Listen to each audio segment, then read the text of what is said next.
about. Trying to figure out what it's all about. Existentialist. Am I worth anything or just discount? I don't know. I don't know. I don't know. Spending time all alone. Sending my songs to phone. Dreaming of a better home. While focused on trying to hone this craft. Witchcraft. I hope the brujas let this last. I don't know if the earth is painted blue. That was the great sounds of Watts with Outside on WNHH LP 103.5 FM New Haven. Myself, Prestige, with my partner in crime, Long Island raised, Elm City made, EZ BlueZ is in the building. Easy BlueZ, you are better with introductions more than me. Who do we have with us today on Behind the Brand? Ladies and gentlemen, we're going to bring this back to Sesame Street. Today's secret word is photosynthesis. What is so important about photosynthesis is it actually creates the oxygen that we can truly breathe.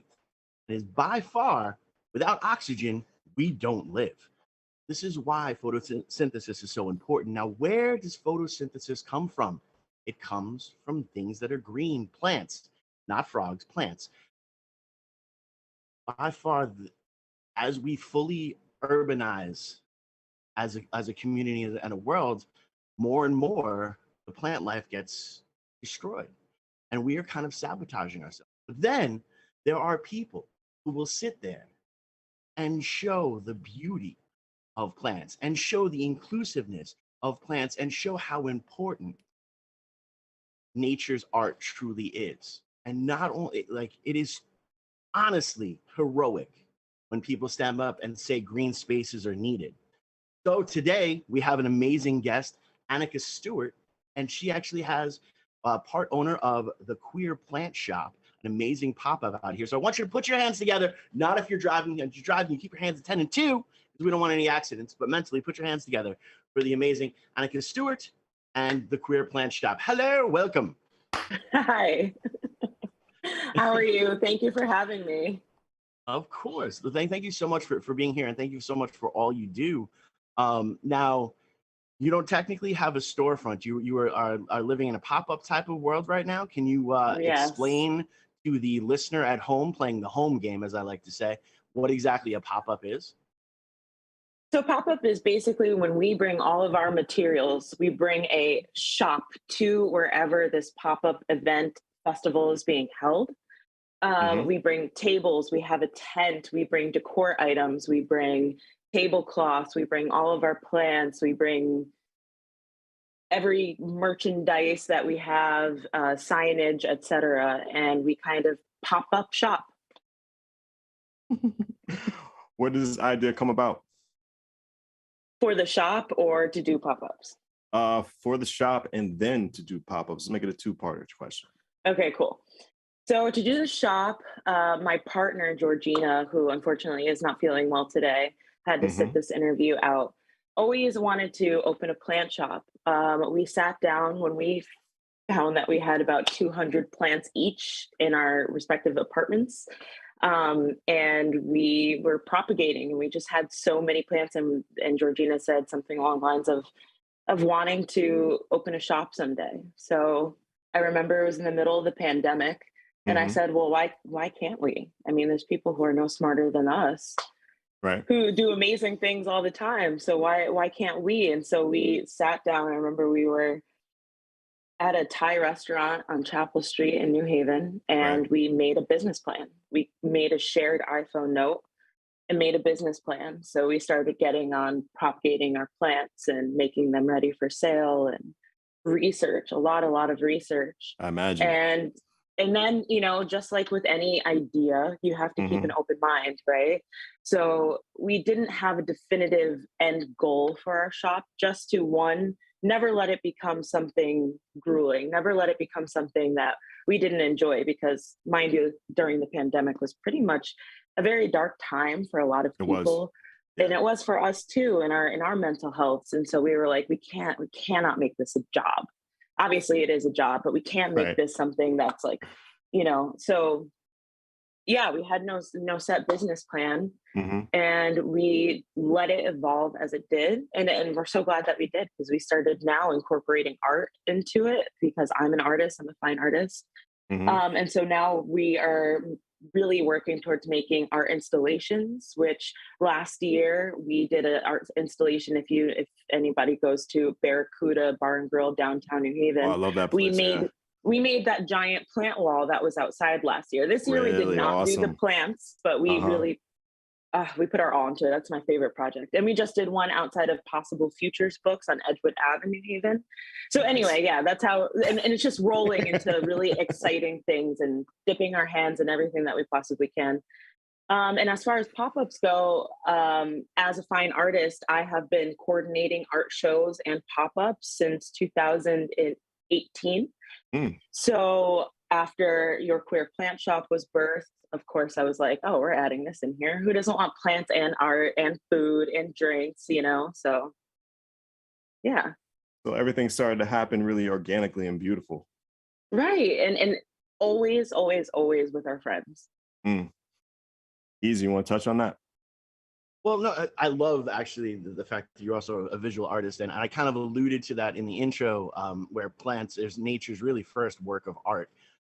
You know, and a lot of stuff has spawned off from that as per still life and different things like that. Um, you know, I think it's incredible because like going through your guys' Instagram, by the way, you have not had the opportunity to check out like some of the most beautiful shots of some incredible plant life. You need to jump onto their Instagram and really, really look at some stuff. I was looking at the leaves earlier today. I was like, oh my goodness. I feel like I'm missing out on a lot. And I have a like a purple thumb. Like I don't just kill things. I bring it back from the dead and then re-kill it from there. So for someone as plantly challenged, or you know, and also, can we all take a second to crack the joke that you said the plant store was an organic build? All right, I just want to say the plant store is moving very organically. Of course it is. There's no HMOs here. We're good. Right. You know, so for someone who is, you know, green thumb challenged as myself, how do you communicate to an audience like me who has no idea? I'm like, whatever, plant, fantastic, good stuff. You know, how do you win like a fella like me over? Okay. Okay. Well, there's two things, right? Hmm. I remember one day I was talking to Georgina. Now, Georgina is well more, how do I explain? Like into, is just knows how to take care of plants and is good Hmm. at the tediousness. And actually, their specialty is like the most tropical, rare plants that you'd find in the middle Hmm. of a rainforest, which is very much not Connecticut weather. So it's kind of hard to do, right? Right. But I remember complaining because I had this plant that I really liked and it wasn't happy. And I remember Georgina just shrugged their shoulders and said, you just have to learn its language. Mm. And I was like, oh, yeah, I guess I do. And so with that, I started poking and prodding it more. You know, we treat plants like if you breathe on it wrong, it'll just die. And that's not necessarily what will happen. Mhm. Plants are resilient. They just grow out there. You see through cracks in the concrete that there are flowers that push their way up through it. They want to Right. live. Human beings, plants, animals alike, we all have the same instincts in wanting to live and wanting to thrive. So it's you know, you have to just learn its language, number one. Number two, I would say, just as a tip, if you really want to get into the plant world, you should find a plant that just makes you swoon, that you Right. just really like and won't forget about, and that you want to see do well. Get used to sticking your fingers into the dirt, get used to checking the undersides of the leaves, look at it many times a day. That kind of thing will make you learn its language. But it has to be something that you really are into, you know? I've bought Hmm. plants because people said they were easy and I don't care about them. But I buy a plant that every time I look at it, I'm just like, oh, you know, that's the one that you're going to thrive on. That's the one you're going to learn. Does that help? I It helps a lot. No, I It really does. honestly, that was like the coolest answer possible because I never really looked at it that way. You know, to me, although it is a living, breathing organism, it is something that you know has life and continues to breathe life. I never looked at it as, oh, something like I need to like fall in love with. But it makes complete and total sense because throughout all of history, if you go look back at different things, you know, to be a phenomenal warrior, you also had to either be a flower arranger or you dealt with the bonsai trees, all these kind of things. So you were making sure you were balanced where you were creating as much as you were destroying. And it is that incredible aspect. So really looking at it as, you know, learning that plant's language and figuring out the plant you want to invest that love into makes so much more sense. And I really I want to thank you for that perspective because never would have thought of that myself ever. Like thank you. So that's awesome. Thank you.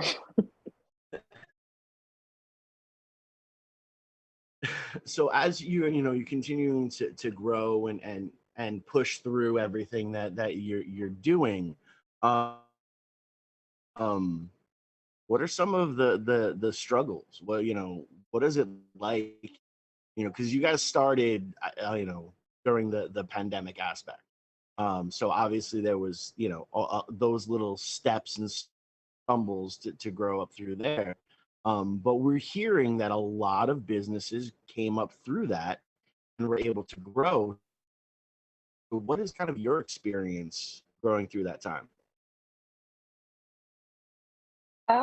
Through the pandemic in particular, or just Yes, growing in general? Okay. Through the a little bit pandemic, of both. Yeah, a little bit of okay. both.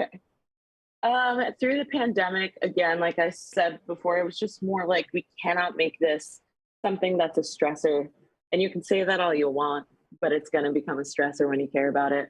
So I think that the biggest problem for us was one, we had to invest our own personal money into it, like most people do with businesses, unless you don't have to, I guess. But we had to invest our money into it, so we didn't have the advantages of the people that we looked up to. We chose not to really compare ourselves because we are a different entity, and again, everyone's different and has their own niche, and there's reasons why people buy from one plant shop rather than the other. So we tried not to compare ourselves, but I think that the biggest challenge was our mental health and trying to pick ourselves up out of that place that says, who do I think I am? You know, Mhm. I think it's really hard to, especially as an artist myself, and being on the forefront of any kind of media, social media page where you're trying to sell yourself, sell a business, etc. It's so hard not to just be so critical and be like, who do you think you are? Who are all these Right. people who. So I think that was the hardest part going through the pandemic. And I think Georgina and I would both say that exposure therapy is the best therapy. Mhm. And we had to prevail. We had to continue. I mean, we didn't have to continue going, but we loved what we did so much that we chose that not that continuing was better than not. Right. And so that exposure time and time again, making mistakes, looking back and cringing, it made us grow. It makes us laugh now, even. So there's that. And then now I would say the biggest challenges are the business aspect. And being a small business, not to mention the fact that, Georgina and I have full-time jobs. Mhm. So every single pop-up, every single message we answer, every single thing that we do with the shop is on our downtime after working a full how many hours. So it is grueling on the body and on the spirit and on the mind, but God, we love what we do. We love what we do. And the business aspect, in the sense of you are selling things. You have to keep up with your social media. You complimented my social media earlier. Thank you so much. But sometimes it's like, I feel so ugly today. I do not want to take a picture of myself. Or Right. I feel so tired. I don't want to lug all of this stuff down my third floor apartment stairs, my tables, my plants, my everything, and then lug it back up. But we do. So you have to just, I guess, the learning curve in that was finding what was worth it. And this is very much worth it for us. We enjoy it. I absolutely again love your answer.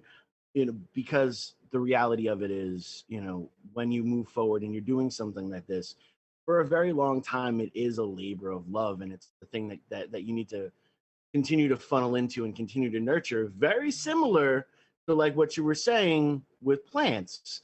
Find the plant that you love and speak its language. The same can be said for a small business or an independent business, something along those lines. And I think that is a glorious, glorious thing that you have rocking and rolling. And I really do truly appreciate it here on 103.5 FM WNHH New Haven. We are behind the brand. I am Easy Blues. Prestige has disappeared off into the ether. He will be back momentarily. We are here with Anika Stewart from the Queer Plant Shop, talking business and plants and love and life. And I'm digging every second of it. So as you're continuing to grow and continuing to move and obviously, navigating through the pandemic, where now there's a lot more spots where you can go and be out in the open air and really talk and show people that type of love. How do you select what plants you bring for your pop-ups? Or do you just bring everything? You're like, we're just going to load up the entire inventory and hope. Our inventory is handpicked by us because we like the word queer because of, being queer, but also because plants, we want to find the most unusual tropical plants. We really like things like variegation. Variegation is a lack of chloroplast in the plant's color. Therefore, it makes it come with a yellow, white, or pink splotches or in the spots of the leaf that are missing chloroplast. We like things that are strange, unusual, but still pretty, Mm-hmm. So we pick those things. We like a lot of common house plants, but we like to find the more uncommon ones. That's kind of the fun for us. And I would say also we have a rare collection. So a lot of people know us as reputable, I would say, not to toot my own horn, but also we really care about our plants, especially the rare, expensive, and harder to find plants. So we handpick those in the way that how beautiful we find them. If they live in the environments that we feel like we can replicate. For instance, and Georgina hates when I do this, but it's so true. Georgina is a master of tropical rare plants. And Georgina can cut the top off of a plant and make it into a whole other one. It's hard to root plants without rotting it in water. And also, so speaking of our respective apartments, right? Georgina has in their hallway a walk-in greenhouse, has given up space for a walk-in greenhouse to replicate this 85% humidity, 79-degree, full sun kind of life that these plants are used to living, and for that they thrive. So yeah, I would say that we select in the sense that they are something that we know how to take care of, especially Georgina. Georgina's pretty adept at doing so. And also something strange, unusual, and not plants that you can find at Home Depot or Lowe's.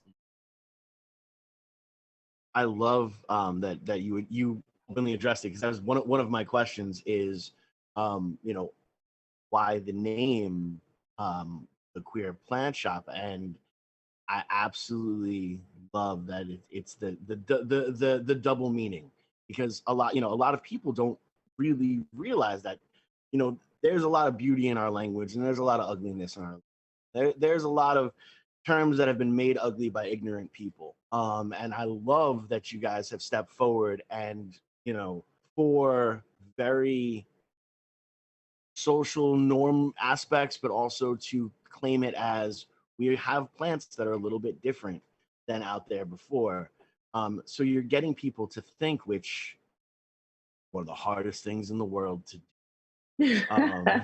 It's true. Like, people get stuck in their ways, and people are entitled to be, as long as they're not hurting other people, they're entitled. We never shy away from uncomfortable conversations here.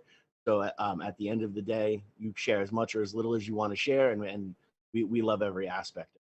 But what are those extra, stumbles that you guys are starting to see, or those extra roadblocks by, say, having that name? Or are there more doors that are being opened now because of our location, being an urban location? That's a great question. And I think in the great divine balance of the world, that there are both. A lot of doors have opened, a lot of great relationships have been made to people who want to support the queer community, to people who want to get to know us for being so forthcoming about it. I think that also there are people who find it hard to come to terms with the name. And I won't lie and say that sometimes to this day, even being grown, I still feel nervous about people's reactions to it because, it could be dangerous. It could lead to rejection and worse. I wouldn't say necessarily stumbles or roadblocks per se. I mean, it can take a toll on one's mental health to be worried about their identity becoming a point of danger for them. But I would say we are so ferociously protecting our boundaries and protecting our inner circle and even our outer circle. We are so confident in who we are. We both put good into the world. We have nothing to fear. And, no one can really make us feel like lesser because of what they perceive about our personal lives. We know who we are, so we're well protected in that sense by our friends, family, and just ourselves as well. Please understand that you are a superhero. No, you are. For the community that is growing up and don't feel as secure, they can look at what you guys are doing, and they can feel secure. They can understand that there is, a better existence than, say, the high school nonsense or the middle school drama, or even people who do not feel safe in their own house.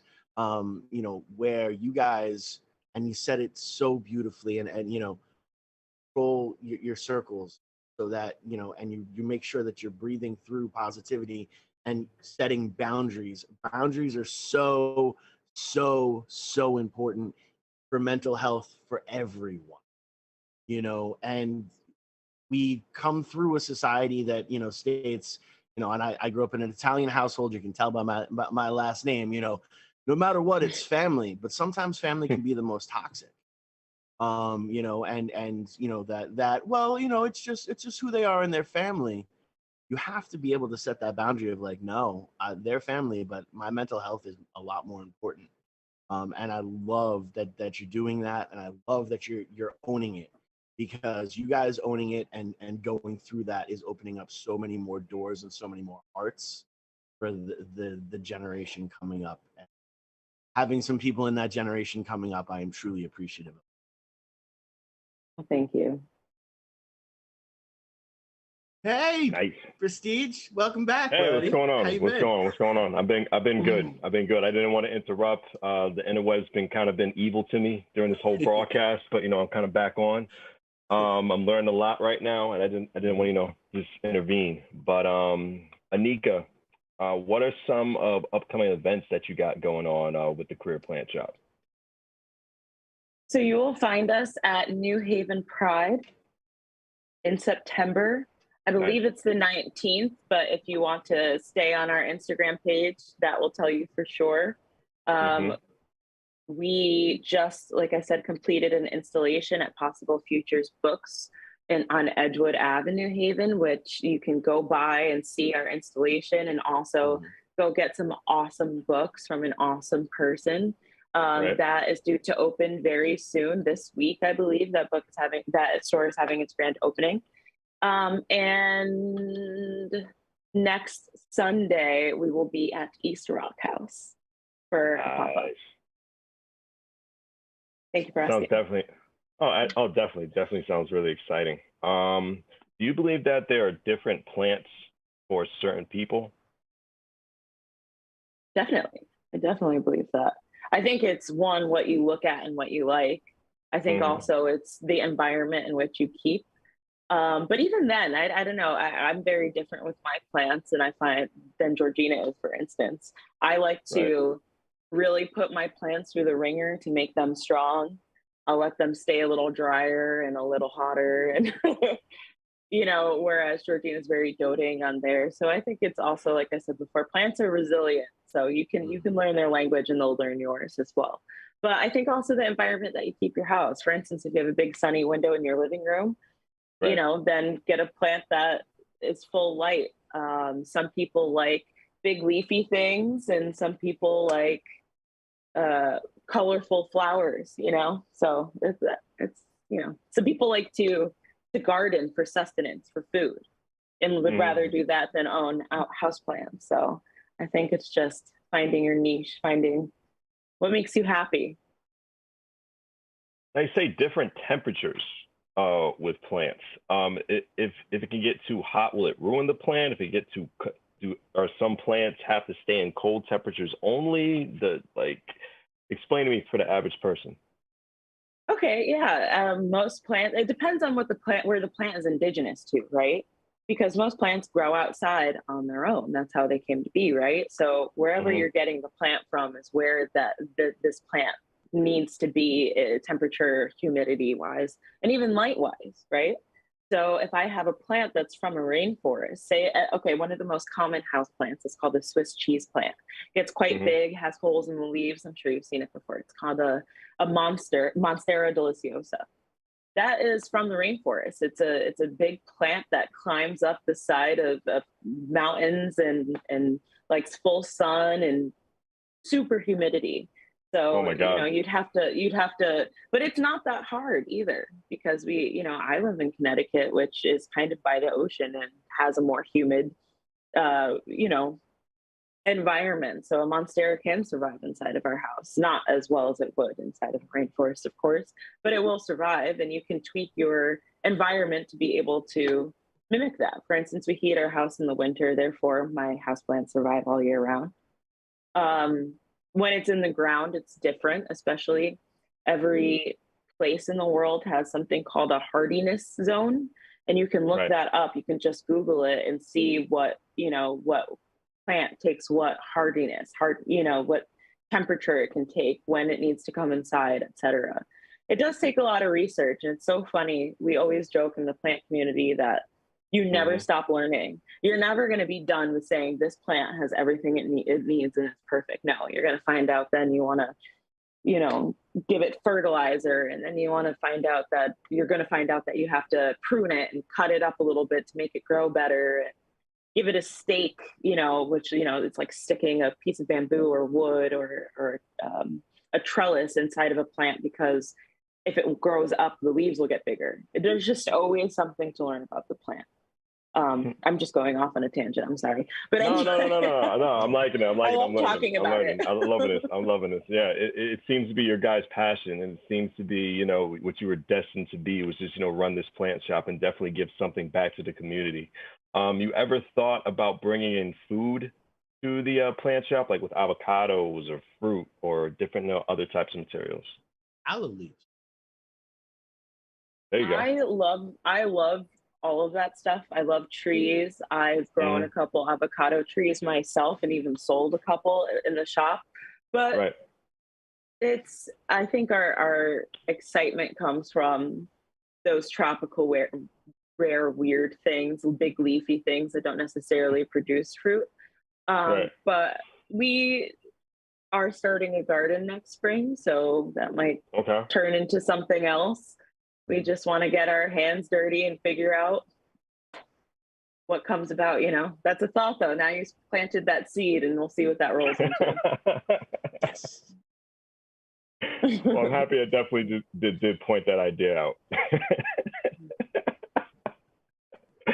Easy. I see the thumb above you. Yeah. I see not the thumb, but the finger above. Go right ahead, buddy. One of the things that you talked about before is you have an installation at a bookstore on Edgewood. For the listener at home that has no idea what that means, what exactly is an installation. I know that we talk about art installations and different things like that. But there's a lot of people who have no idea what that is. So let's jump into that for a hot moment. Okay, so I'll start with our very first plant installation. This is outside of Barracuda Bistro and Bar on Chapel Street / Park Street in New Haven, downtown. The owner, who is a very lovely queer woman herself, contacted Georgina and I and said that she has a patio. She wants outdoor seating during the pandemic that became huge across New Haven. And she wanted it livelier. She wanted it puffed up with plants. She wanted to figure out how we could do things. But she also wanted to give us free reign, which is music to the ears of an artist, let me tell you. So she basically, she didn't really give us any direction, just said, I want this to look beautiful for my patio. And so Georgina, as we do, we sit down and we just start tossing ideas at each other, rolling them off each other. We have a pen and paper. And eventually Georgina came up with the idea because inside of their walk-in greenhouse in their apartment hallway, to make more rooms for the plants, put a plastic clear shoe holder on the back of it, which have pockets. And so that way each pocket could hold its own little plant. And so we thought, what if we did a living plant wall outside with something similar? And we found a contraption that actually is an outdoor plant holder. And we ordered 6 of them and had somebody install them into a concrete wall. I'm no good with a hammer drill. And we went to our friend's farm. It's Running Brook Farms in Killingworth, Connecticut. And she had a plethora of all these amazing outside foliage plants that we could pick from. And so that was more my thing into it. I eyeballed the colors and the textures and everything that we wanted. And so we counted out all the numbers of how many plants we would need to fill, and basically came up with this gradient design idea that would really just overgrow and look like, plants are just bursting from the wall. So I used outdoor plants like coleus, silver falls, ivy, beautiful flowers called petunias, and so many other plants. I mean, sedum is another one. Those are all things that you can find at Lowe's if you ever wanted to, create something yourself in your garden. So anyway, we stood on a 12-foot ladder and really got our hands dirty and planted each planter. So we had 6? I am no good at math, so I will not even attempt to do it. But we had 6 planters that held 36 plants each. So that was a lot of plants. And we went ahead and we planted all of them in the design. It was like a gradient to different colors trickling down and blending into one another. And it became this magnificent art piece, if I do say so myself. And I absolutely, we had the best time. It took about 8 hours from start to finish for us to fill all the planters and be happy with it. I did have to go multiple times a week and make sure everything was watered. And we went ahead and changed out the plants too. It was our first time doing it, So we wanted it to remain absolutely perfect for as long as we possibly could. So then I would take care of it, replace plants as they gotten burned by the sun. The sun can burn plants, and there it stayed until winter came and it was entirely too cold for the plants to be outside. And I took it all down and cleaned it up.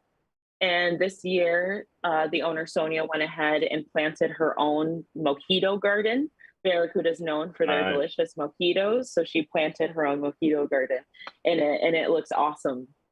So if you guys want to go visit, you can check that out. Even though it's not our installation this time, it's a great restaurant. Possible Futures Books was a very, very, very 1/6 of that actually. We used one panel, 36 plants, and we were just adding a pop to the outside Edgewood neighborhood. That and a flower bed. The owner, Lauren, and me and Georgina and Lauren's partner, Chris, actually all did that together. But Georgina and I did the installation. So yeah, it's Takes a lot of planning. I think the most time that it took was lugging the plants there, planning, and actually planting. Can it get overwhelming at times? Just with the planning and like the certain type of plants you have to go to different pop-ups and all that. It's yeah, I think it's always overwhelming. It's Right. always overwhelming because I have a full-time job, so it's literally like work, plants, work, plants, work, plants. You know, there's no. Yeah, I forego a lot of rest and leisure time, and so does Georgina. But again, it's like what Right. we love to do more than anything. So we'll grumble the whole time leading up to it, but then as soon as we're there, we are just all smiles and so happy to and we're always like, we did it, you know. So, but we'll complain. We complain a lot. It sounds like Prestige and I when we're putting on shows. Yeah, You know? absolutely. we grumble all the way.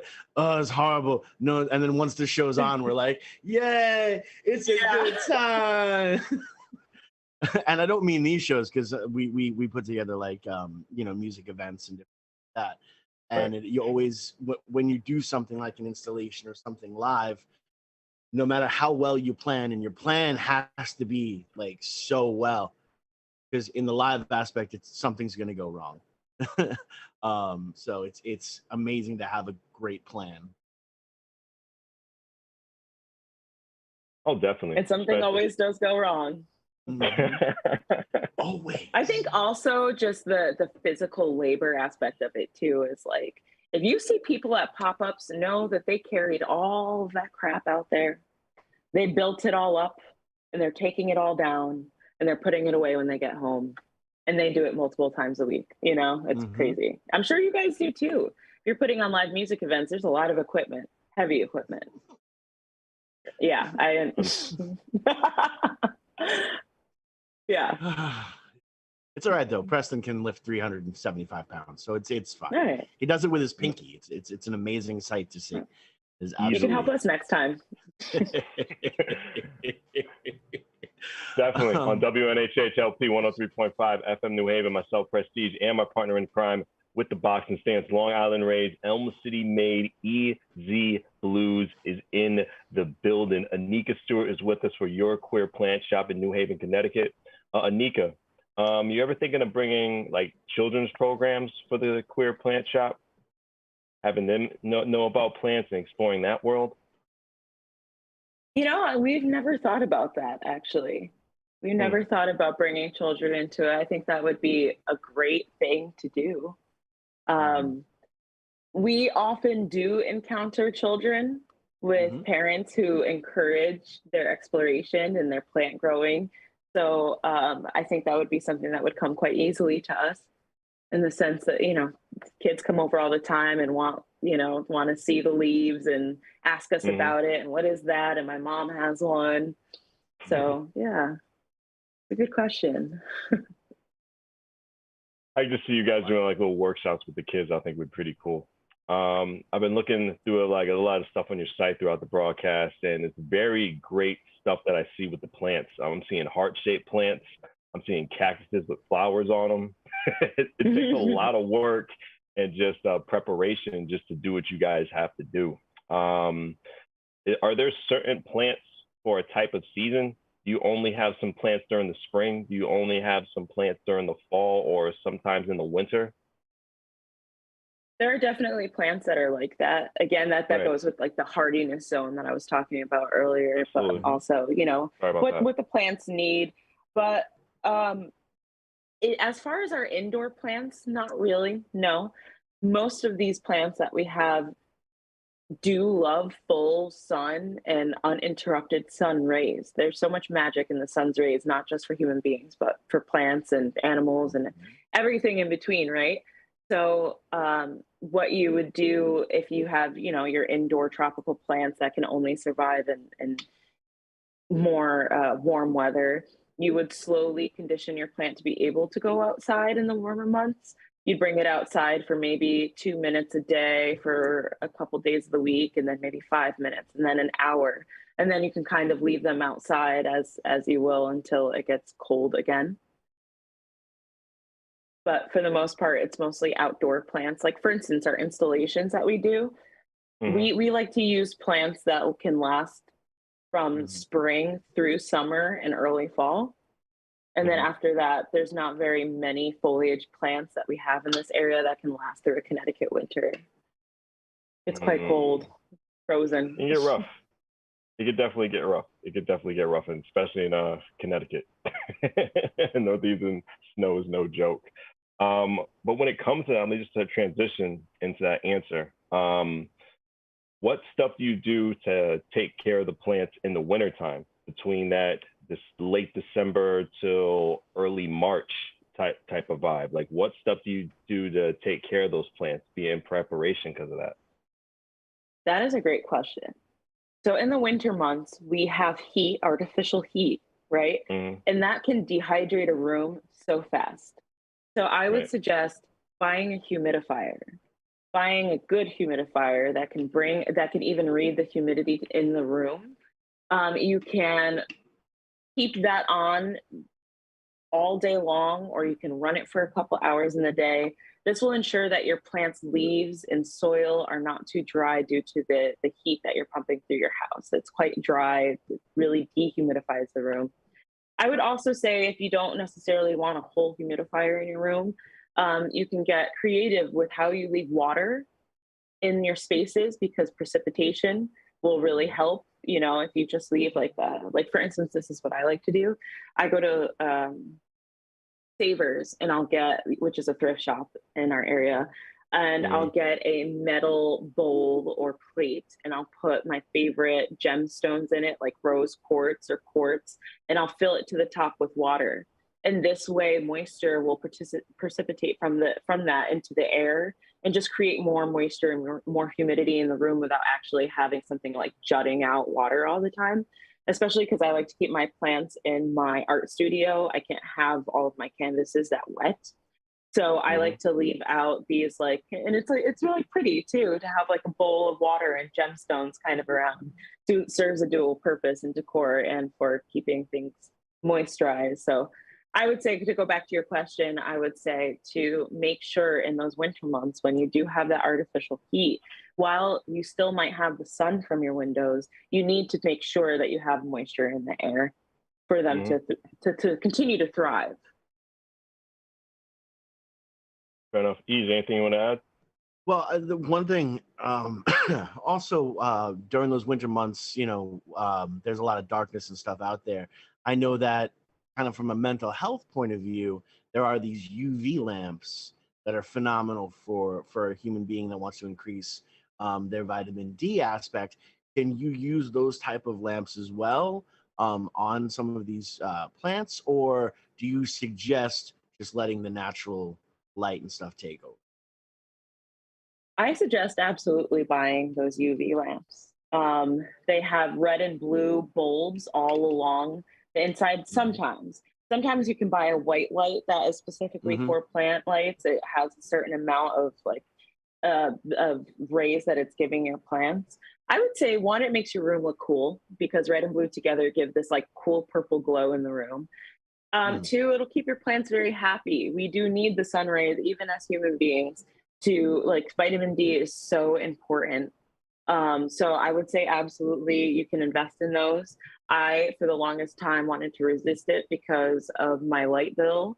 But it actually did not, it's not as bad as you think it is. If you're keeping it on 12 hours a day, it doesn't suck up as much energy as I assumed it did. But yes, that was a great question. The plants absolutely do need vitamin D as well, or artificial even. So through those lights, I would say, and you can find them on Amazon for under $20. So I would say experiment with it for sure. Now, also, in kind of just doing research and stuff like that, there's certain types of plant food that you can actually get that can help, whether it be actual drops of vitamin D that you can put into the soil or on the leaves or something along those lines. Is this kind of just an industry, money grab, or are these things actually important? Like, should we invest in them? Because look, I got guinea pigs and I've gotten so many like different things that were supposed to be really good for them, and they eat cardboard.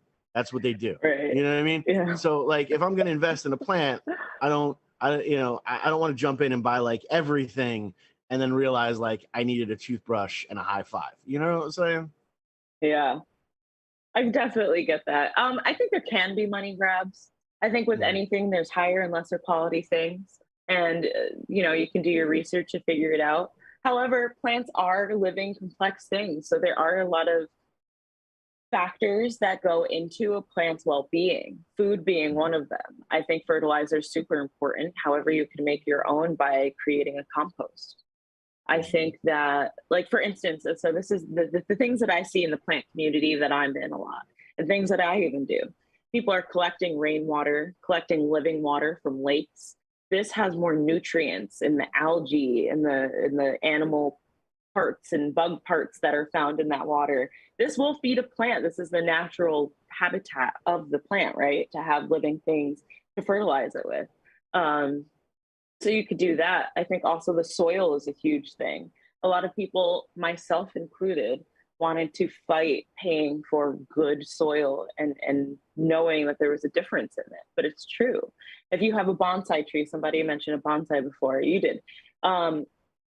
You need a special soil for that. You need, a lot of fertilization for those plants. Trees are very complex. They need to eat a lot because think about it, they're in the ground, they're vast, the roots go on for miles and miles.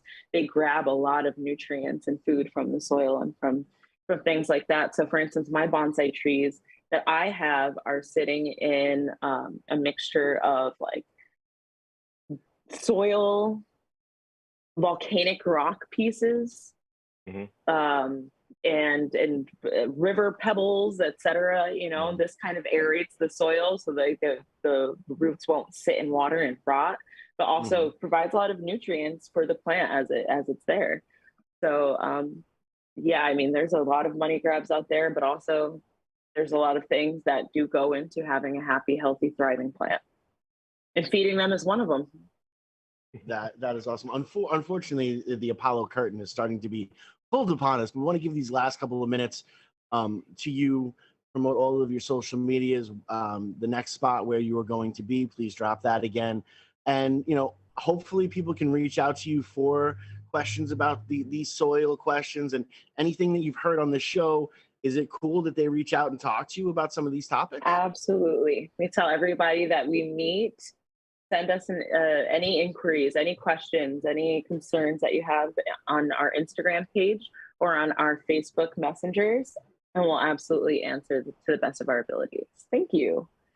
To find us, we're Your Queer Plant Shop. That's at Your Queer Plant Shop on Instagram and on Facebook. We do have a website that typically goes up in the winter months after pop-up season. The next time you'll see us is at New Haven Pride. I want to see all you guys there. So come see us at New Haven Pride. Check out our page for our next wherever we're going to be. And thank you so much for having me on the show. Absolutely. Definitely. Thank you, Anika. On WNHH LP 103.5 FM New Haven, myself, Prestige, with BlueZ, and this has been Behind the Brand. Thank you. Thank you.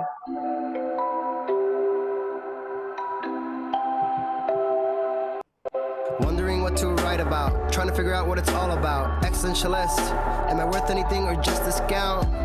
I don't know. Spending time all alone, sending my songs to the phone, dreaming of a better home while focused on trying to hone this craft, witchcraft. I hope the brujas let this last. I don't know if the earth is painted blue. I don't know if that's really